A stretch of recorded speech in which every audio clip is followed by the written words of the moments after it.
Hi, this is Sandy Sims with STS Digital and the Accord Sequarallel. This tutorial video introduces the playlist effects, or PLFX, referred to in the user's manual. PLFX can modify nearly any parameter in the Sequarallel and is assigned to blocks in the playlist. Each block in the playlist can use a different PLFX bundle for that track, which can change up to 4 parameters each. Each track has 7 PLFX bundles to use. The setup for this video is a couple of layer quick boxes, the first with drums and the second with a couple of piano and synth riffs. The VCOs are assigned to the synth channel.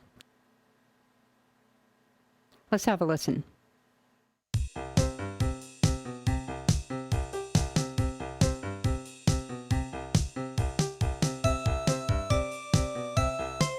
In the playlist you can see it's a pretty simple arrangement, which I kept simple for the purpose of this tutorial. Accessing blocks from the playlist through Edit. There's Layer 1, which is a nice 32-bar long percussion sequence. Then in Layer 2, the piano and synth / VCOs.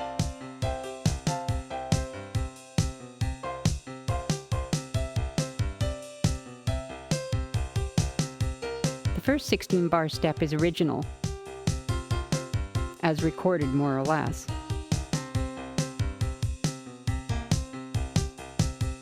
But the second 16 bars step has a MIDI channel change applied to direct all channels to channel 3, which is the piano.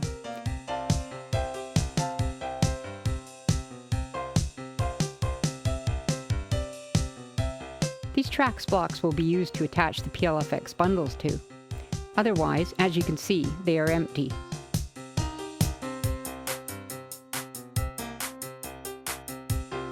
The clock is set to 1:1, so the 16 steps will take 4 bars to complete in each block. By the way, sitting the cursor over a block will display the PLFX number, then the total bars it will play before moving on.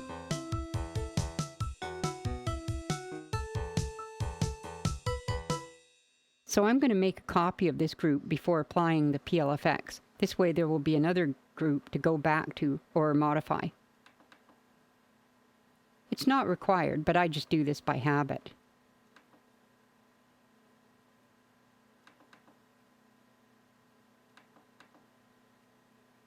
The paste could be bigger to create multiple groups if we want it. So we'll be adding PLFX to the first group's TRAX blocks. When the cursor is first over the blocks, you can see P with a dash.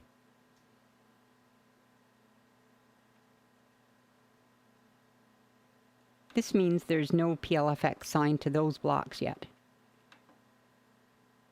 I must mention that there's already some PLFX assigned in the Layer 2 track. Cursoring over, you can see P1, which is PLFX 1, then P2, which is PLFX 2. Double-clicking on the block to select the PLFX lets us have a look at what it is.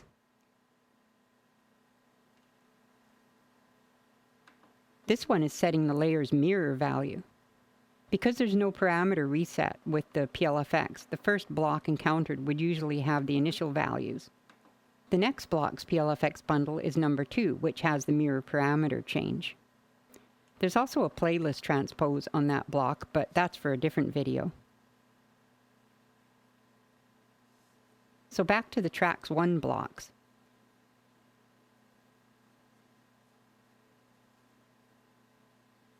To assign a PLFX, just double-click on the block and select PLFX. In the PLFX bundle, first select a PLFX bundle's number. This can be 1 to 7. Notice across the top is the track, T1, and the playlist row we're in, row 1. Now select an empty space, 1 to 4, to assign a parameter. This will take you back to the main screen to find the parameter you want PLFX to modify.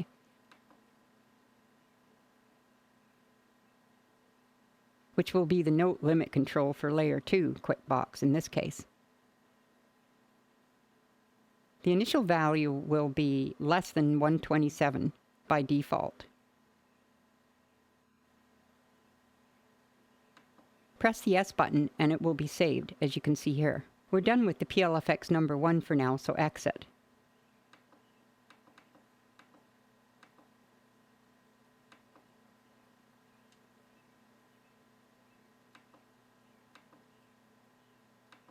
The next block will change the limit parameter.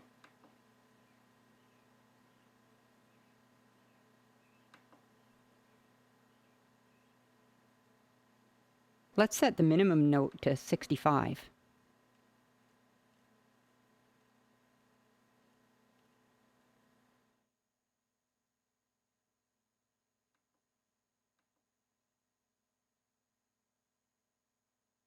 There, done.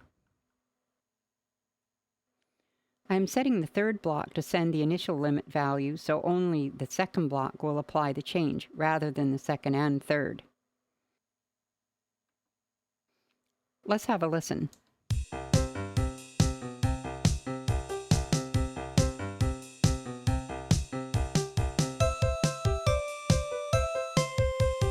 You can hear all of the notes are now higher than 65.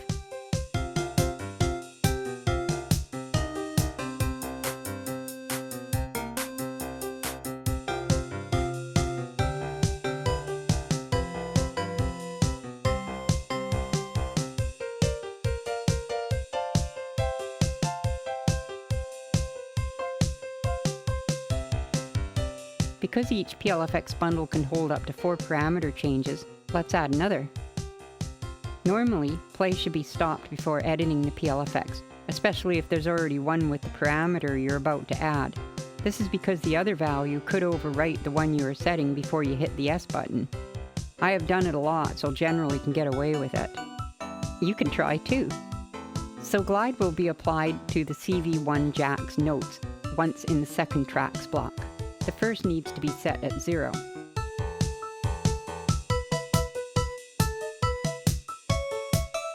Then second.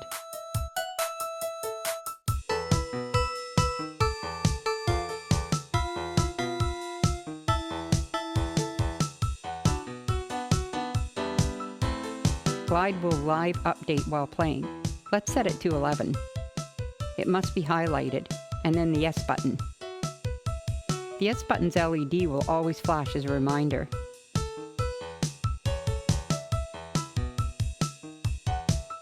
As the gate CV must play, we'll have to wait to hear the glide. A little longer. There it is.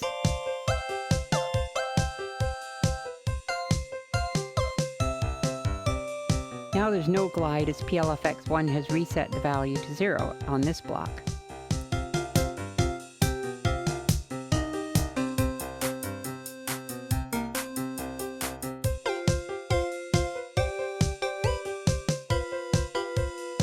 So you get the idea of how this works.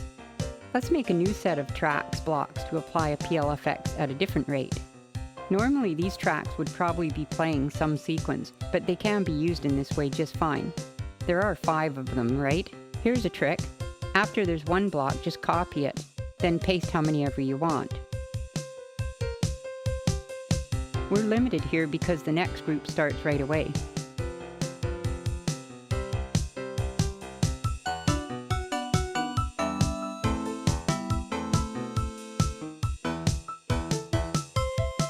So in this PLFX 1, I'm going to assign a mirror to the drums.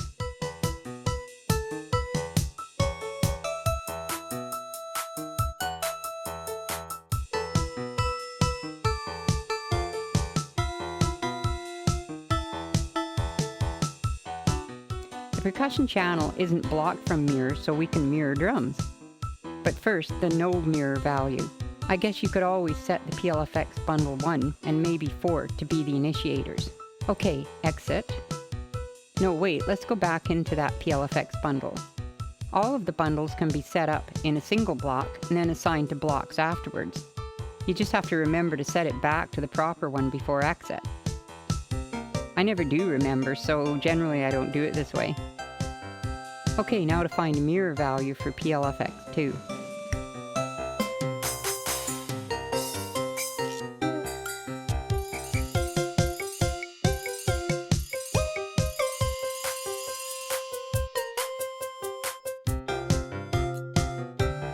No. That sounds different. Now for the third PLFX. It should be something really noticeable. Nope.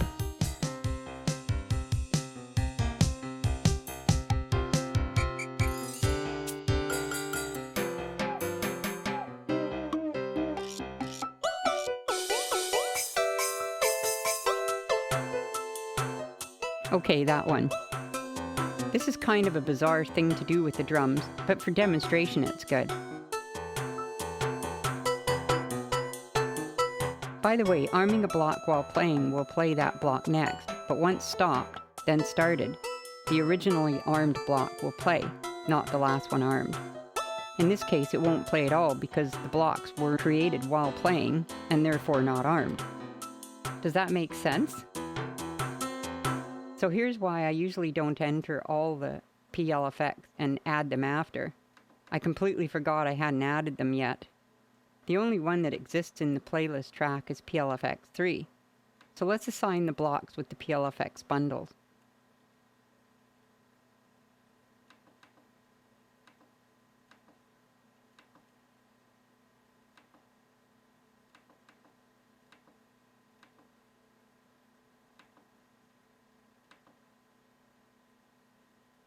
Oops, better arm it.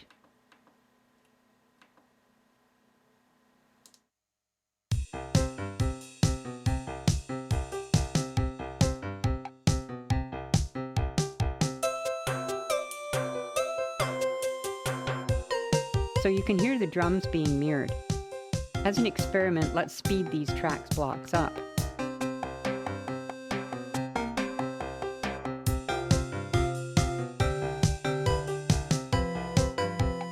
Now they will be flying through the playlist.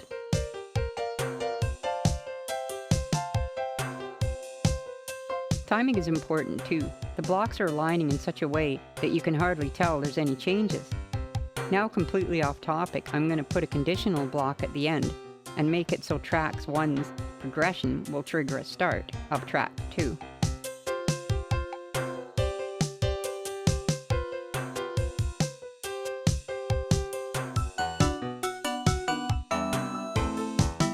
Setting bars to CN means continuously paused.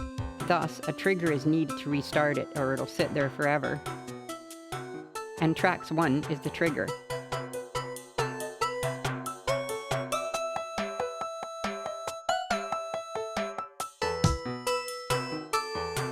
The beauty of this is the layer that has the drums will keep playing the last mirror state until TRAX 1 steps to its next block. I will be doing a tutorial on conditionals in the near future. That's less dramatic than I thought it would be. I'll try switching the first PLFX bundle to be the rest point.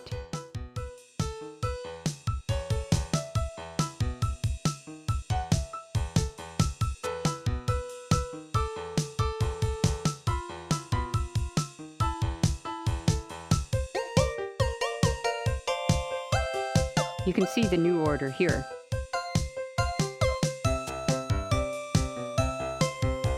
Stopping will realign everything.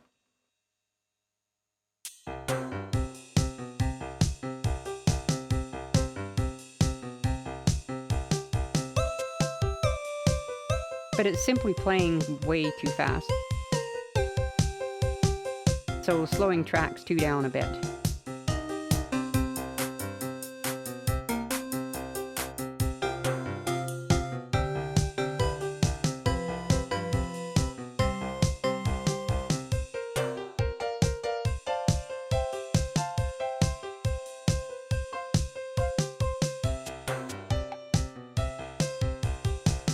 Better.